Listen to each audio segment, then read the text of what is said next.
बाबा साहब भीमराव अम्बेडकर को नमन करते हुए आज इस ज्ञापन के अवसर पर उपस्थित हमारे सीनियर जूनियर सभी साथी अधिवक्ता साथियों, बड़ी विडंबना है।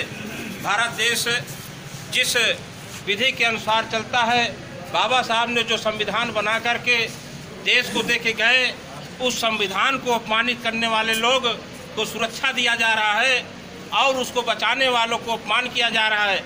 ये ऐसा बहुत बड़ा विडंबना है। मनुवाद यहाँ व्याप्त हो रहा है।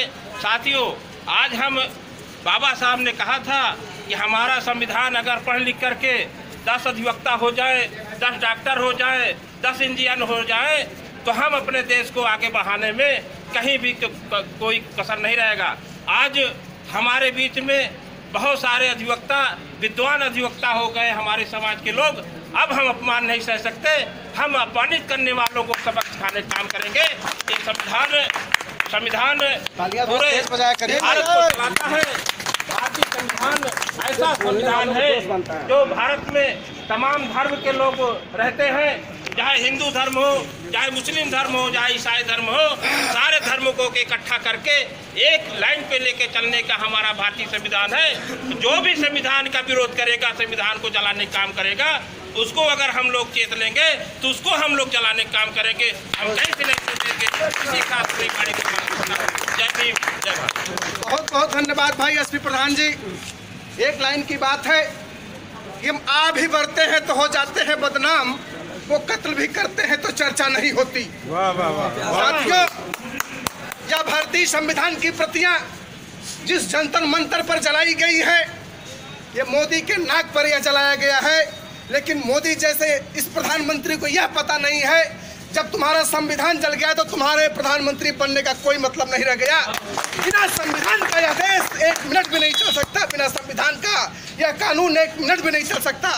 ऐसे देशद्रोहियों को, ऐसे विद्रोहियों को, ऐसे व्यक्तियों को बिना किसी कारण के, बिना किसी रुकावट के इन्हें फांसी देना चाहिए। इसमें किसी प्रकार भारतीय संविधान जिंदाबाद, भारतीय संविधान जिंदाबाद।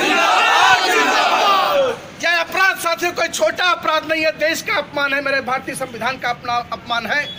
ये हमारे यहाँ पूरे भारत देश का अपमान है। साथियों, अगर नौजवानों ने चाहा तो अपना इस आंदोलन को आगे बढ़ाकर उनको जलाने का काम करेंगे, उन्हें फांसी दिलाने का काम करेंगे। इन नौजवानों को अपनी नौजवानी का याद होना चाहिए। इसलिए कहना पड़ेगा साथियों, नौजवान तुम्हारी जवानी खाक में मिल जाएगी, जुल्मियों के जुल्म से तेरी हस्ती मिट जाएगी, अब रहा गफलत में तेरी कौम भी मिट जाएगी। ये जवानमर्दी तेरी काम किस दिन आएगी, ये जवानमर्दी तेरी काम किस दिन आएगी।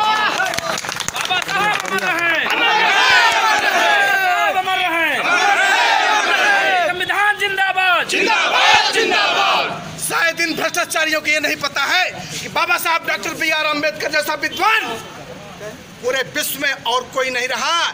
और इन भारत देश के मनवादी व्यवस्था के लोगों को भी भारतीय संविधान के असेंबली में बैठने का मौका मिला था।